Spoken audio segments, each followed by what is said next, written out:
تو اللہ نے کہا یہ دنیاوی مثال تمہیں سمجھانے کے لیے کافی ہے کہ گھوڑے تو اتنے وفادار ہیں حالانکہ تم نے ان گھوڑوں کو پیدا نہیں کیا،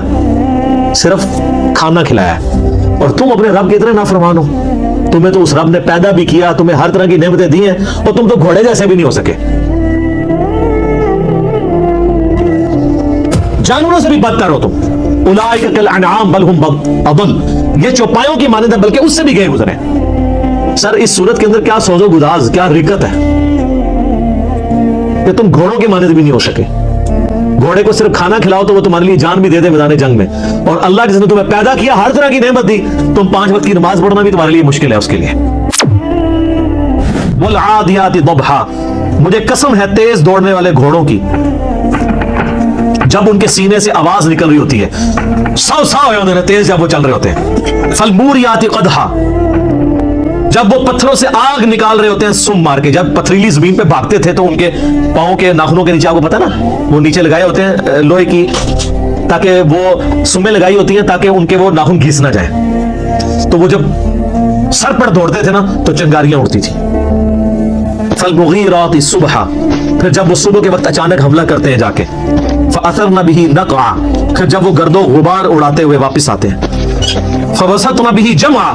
اور جب وہ دشمن کے لشکر میں آگے تک گھس جاتے ہیں۔ سر وہ اپنی لائف سٹیک پہ لگا دیتا ہے اپنے مالک کے لیے، صرف اس لیے کہ اس نے مجھے کھانا کھلایا ہوا ہے، اتنا وفادار ہوتا ہے۔ ان الانسان لربہ لکنود، بے شک انسان ہی اپنے رب کا بڑا ناشکر ہے، گھوڑے ناشکرے نہیں ہیں۔ گھوڑے اپنے مالک کے ساتھ وفاداری کرتے ہیں، اس مالک کے ساتھ جو صرف کھانا کھلاتا ہے، اور انسان اس مالک کے ساتھ بے وفائی کرتا ہے جس نے اسے پیدا بھی کیا ہے اور ہر طرح کی نعمتیں دی ہیں، صرف کھانا نہیں کھلایا۔ وَإِنَّهُ عَلَى ذَلِكَ لَشَهِيدٌ، اور بے شک انسان خود اس بات پر گواہ ہے کہ وہ اپنے رب کا بڑا ناشکرا ہے، کہ کسی کو پوچھنے کی ضرورت نہیں ہے، ہر انسان کو پتا ہے کہ میں کیا کر رہا ہوں، کسی سے سرٹیفکیٹ لینے کی ضرورت نہیں ہے، ہر شخص اپنے گریبان میں جھانک کے دیکھ سکتا ہے کہ میں اپنے رب کے لیے کتنی کمٹمنٹ رکھتا ہوں۔ مسلم شریف کی حدیث ہے، گناہ وہ جو تیرے دل میں کھٹکے اور تو اس بات سے ڈرے کہ لوگوں کو پتا چل جائے۔ پھر بھی لوگ مجھے آ کے مسئلے پوچھ رہے ہوتے ہیں، جناب کہ علی بھائی آپ کا کیا خیال ہے، میں پوچھتا ہوں جی آپ کا کیا خیال ہے، غلط ہی لگتا ہے، تہائی غلط ہے۔ اکثر گناہ تو آپ کو پتا ہوتا ہے گناہ ہے، دل میں کھٹک جاتے ہیں، اور جامع ترمذی میں حدیث ہے، حسن بن علی کہتے ہیں کہ نبی اسلام نے فرمایا تھا کہ جو چیز تمہیں شک میں ڈال دے اسے چھوڑ دو، نیکی اطمینان دیتی ہے، اور جو جھوٹ ہے وہ انسان کو شک میں مبتلا کر دیتا ہے، غلط کام تو خود اندر ضمیر بول کے کہتا ہے۔ مسلم شریف کی حدیث ہے کہ لیے مومن کے لیے ایک چھوٹا سا گناہ بھی ایسا ہے کہ اس کے سر پہ کوئی پہاڑ رکھ دے، اور منافق کے لیے بڑے سے بڑا گناہ ایسا ہی ہے کہ جیسے ناک پہ مکھی بیٹھی تھی اڑا دی، اس سے زیادہ اس کو جو ہے اس کو باردر نہیں کرتا وہ، اور بے شک انسان اس پر گواہ ہے۔ وَإِنَّهُ لِحُبِّ الْخَيْرِ لَشَدِيدٌ، اور بے شک مال کی محبت اس میں بہت زیادہ ہے۔ اصل چیز یہی ہے سر، ساری بیماریوں کی جڑ مال ہے، اور جامع ترمذی میں حدیث ہے ہر امت کا کوئی نہ کوئی فتنہ تھا، ویسے تو ہمیشہ ہی مال فتنہ رہا ہے، لیکن نبی علیہ السلام کی امت کا تو اسپیسیفک فتنہ مال ہے۔ آپ نے فرمایا کہ ہر امت کا کوئی بڑا فتنہ تھا، میری امت کا سب سے بڑا فتنہ مال ہے۔ اور بخاری مسلم میں وہ حدیث بڑی رکت انگیز ہے جو آپ نے اپنی وفات سے 1 مہینہ پہلے خطبہ دیا، شہدائے احد کے قبرستان میں جا کے دوبارہ نماز جنازہ پڑھ کے قبرستان میں صحابہ کو ڈرایا اور کہا کہ دیکھنا میں تمہارا پیش رو ہوں، میں اپنے حوض کوثر کو اس وقت بھی دیکھ رہا ہوں، مجھے اپنے بعد تم سے یہ خطرہ نہیں ہے کہ تم شرک کرنے لگو، لیکن مجھے یہ ڈر ہے کہ تم دنیا کے مال کی محبت میں پڑ جاؤ گے اور پھر ایک دوسرے کو قتل کرو گے جس طرح اگلوں نے کیا، اور پھر تم بھی تباہ و برباد کر دیے جاؤ گے جیسا کہ اگلے۔ اور آپ دیکھ لیں نبی علیہ السلام کی وفات کے کچھ عرصہ کے بعد یہی امت میں وہی کام شروع ہو گئے۔ افلا یعلم اذا بعثر ما فی القبور، کیا انسان اس وقت کو نہیں جانتا جب اسے قبروں سے نکال لیا جائے گا؟ وہ چاہے قبر مٹی کی قبر ہو، چاہے وہ سمندر میں مرا ہو، چاہے وہ ایئر کریش میں ہواؤں میں اس کی راکھ بکھر گئی ہو، چاہے کسی شیر کے پیٹ میں ہے وہ اس کی قبر وہیں بن گئی، قیامت والے دن اللہ تعالیٰ اسے زندہ کر لیا، عالم برزخ سے قیامت میں میدان محشر میں لے آئے گا۔ وَحُصِّلَ مَا فِي الصُّدُورِ، اور اللہ تعالیٰ ہر اس چیز کو بھی ظاہر کر دے گا جو انسان کے سینے میں چھپی ہوئی تھی۔ اگر کسی نے کوئی نیکی کا کام بھی کیا نا کسی کو دکھانے کے لیے، تو دنیا میں تو وہ ضرور سخی ہوگا، لیکن اللہ کے حضور 0 سے ملٹیپلائی۔ وہ مسلم شریف میں بڑی لمبی حدیث ہے، قیامت والے دن ایک سخی کو، ایک شہید کو اور ایک عالم کو بلایا جائے گا، قرآن کے قاری کو۔ اللہ کہے گا ہاں بھائی شہید تو نے میرے لیے کیا کیا؟ کہ گئی اللہ جان ہی تو تھی، دے دی تیری راہ میں، اور کیا کرتا؟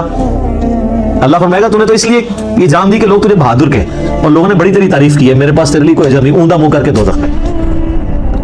پھر سخی کو اللہ بلائے گا، کہے گا یا اللہ میں نے دیکھ کتنا کچھ تیری راہ میں خرچ کیا، میں نے تو مسجدوں میں یعنی وضو خانے کے اوپر نیم پلیٹ بھی لگوائی تھی کہ فلاں سیٹ صاحب نے وضو خانہ بنوایا، لوگوں سے پوچھ لو، یہ میں اس کی تشریح کر رہا ہوں۔ اللہ فرمائے گا تو نے اس لیے یہ سب کچھ کیا کہ لوگ کہیں گے بڑا غریب پرور آدمی ہے۔ یہ جتنے لوگ حرام کے پیسے کے دسترخوان چلا رہے ہیں اور ہاسپٹل بنائے ہوئے ہیں اور وہ سمجھ رہے ہیں کہ ہم اللہ کو دھوکہ دے لیں گے، نہ، یہ دنیا کو دھوکہ آپ دے سکتے ہیں۔ دنیا میں آپ کو ایک سرٹیفکیٹ بھی گورنمنٹ کی طرف مل جائے گا، جی یہ بہت اچھی این جی او ہے، ویلفیئر کے کام کر رہی ہے، اللہ کے حضور زیرو، بس یہی سرٹیفکیٹ ہے، اسی پہ آپ خوش رہیں۔ آخرت میں تو اس کا عذاب ہونے والا ہے۔ پھر اللہ قاری سے پوچھے گا قرآن کا علم دیا تھا تو کہے گا یا اللہ میں نے قرآن کا علم کیسا پھیلایا؟ اللہ فرمائے گا تو نے اس لیے پھیلایا کہ لوگ تجھے بڑا علامہ کہیں، تو لوگ تجھے بڑی تعریفیں تیری کرتے تھے، بس تجھے اجر مل گیا دنیا میں۔ مجھے بتائیں یہ علماء جب سٹیجز کے اوپر بیٹھ کے اپنی موجودگی میں ان کو جب سٹیج پہ بلایا جاتا ہے اور ان کے ناموں کے ساتھ اتنی لمبی لمبی دھمیں لگا رہے ہوتے ہیں وہ سپاس نامے پڑھنے والے، ان کو شرم نہیں آتی کہ زمین پھٹے اور اس میں ہی گھس جائیں؟ کیا نبی صلی اللہ علیہ وسلم اس طرح کرواتے تھے یا صحابہ ایسے کرواتے تھے؟ پھر اتنے بڑے بڑے اشتہاروں کے اوپر 4 دھمیں پہلے لگی ہوتی ہیں، 3 بعد میں لگی ہوتی ہیں، اور پتہ نہیں کیا کچھ لکھا ہوتا ہے، تو بس یہی ان کو ملنا ہے، آخرت میں کچھ نہیں ہے۔ میں علماء سو کی بات کر رہا ہوں، علماء حق کی نہیں، علماء حق ہمیشہ رہیں گے، لیکن میرے پاس ایڈریس نہیں ہے ان کا، یہ نہ میرے کو لا جاؤ۔ وَحُصِّلَ مَا فِي الصُّدُورِ، جو سینوں میں ظاہر کر دیا جائے گا۔ إِنَّ رَبَّهُمْ بِهِمْ يَوْمَئِذٍ لَخَبِيرٌ، بے شک تمہارا رب اس روز خوب باخبر ہوگا، یعنی اللہ تعالیٰ کو ہر چیز کی خبر ہے، اسے پتا ہے کہ میں نے اب کس کو کدھر کیا کرنا ہے۔ اس نے دنیا میں بڑے بڑے دعوے کیے تھے، لین حاضر کریں گے کہ ہاں جی یہاں تو لوگ بڑے بڑے دعوے کرتے ہیں، کہتے ہیں ہمارے پیر صاحب جنت میں لے جائیں گے،